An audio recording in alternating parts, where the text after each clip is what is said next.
All right, let's dive into how to play the super fun gem collecting game, Dragon's Breath.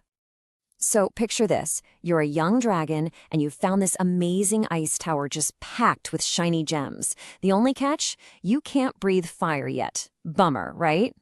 But don't worry, that's where Dragon Dad comes in. He's going to help you melt that tower so you can grab as much treasure as possible. And in this explainer, we're going to cover everything you need to jump right into your very first game. Okay, so first things first, what are you actually trying to do in this game? The goal here is super simple. It's all about that treasure. Whoever has collected the most sparkling gems in their cave when the game ends, well, they're the winner. All right, let's get this game set up. And what's really cool about Dragon's Breath is that you build the whole thing right inside the box. Let's walk through how to do it. So there are basically 5 steps to get you ready to play. You're going to assemble the insert, pop the board on top, build that ice tower, fill it up with gems, and then pick your little dragon. Let's break each of those down. First up, grab those 4 cardboard dividers. Just slot them together to make a little grid and place that right inside the box.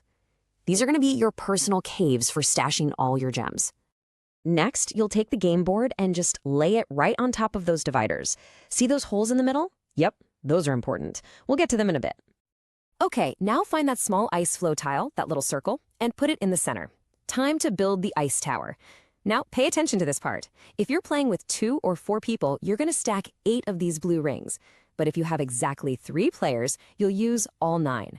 Got it? And now for my favorite part. Grab all 90 of these awesome sparkling gems and just pour them right into the top of the ice tower. If a couple don't quite fit, no big deal. You can just drop them through those holes in the board. Almost done. Everyone picks their favorite dragon child and puts it in one of the corners. Now, figure out who's the bravest player at the table.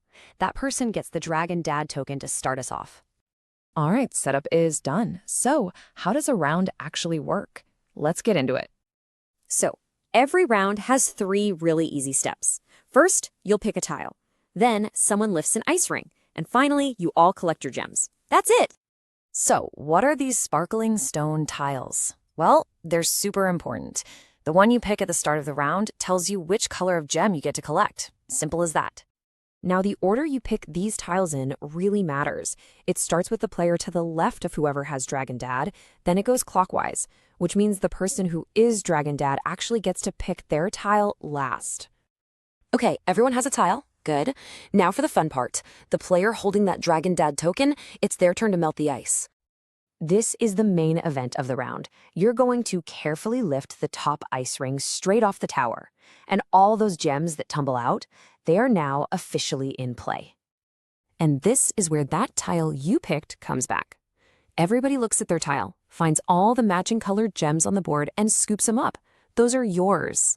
So how do you store your loot? Just lift up your little dragon piece and slide your new gems right into your cave. Any gems left over that nobody claimed, just push them into those center holes. After that, you pass the Dragon Dad token to the player on your left, and a brand new round starts.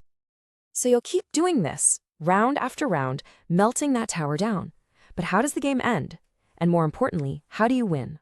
Let's talk about that. The game ends at a very specific time, the moment that very last ice ring is lifted off the board. You'll play out that final gem collection, and then it's time to count up your treasure. And the winner is, drumroll please, the player with the most gems in their cave. Yep, it's that easy. Before you go, I've got one quick tip for you. A little something to give you an edge in your first game. So, you want to know a sneaky little strategy for when it's your turn to be Dragon Dad? Listen, when you lift that ring, you don't have to just pull it straight up. You can get a little strategic with it. Try to angle it so only your color gems fall out. Or, even better, try to knock your opponent's gems right into those center holes. If they're in the hole, they can't score them. And that's it. That is literally everything you need to know to play your first game of Dragon's Breath. So what are you waiting for? Go melt some ice and get that treasure.